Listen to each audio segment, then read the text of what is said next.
Hello বন্ধুরা, কেমন আছো? আমিও ভালো আছি। তো চলো আজকে রাত্রেবেলা কি রান্না হচ্ছে তোমাদের সাথে শেয়ার করি। তো আমি ঠিক করেছিলাম অনেক দিন ধরে যে একটু কড়াইশুঁটির কচুরি করব, কিন্তু সেটার সময় হয়ে ওঠেনি।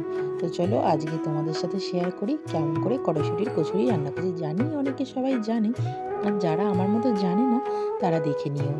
প্রথমে আমি কড়াইশুঁটিটাকে পেস্ট করে নিয়েছিলাম তোমার কাঁচা লঙ্কা আর আদা দিয়ে।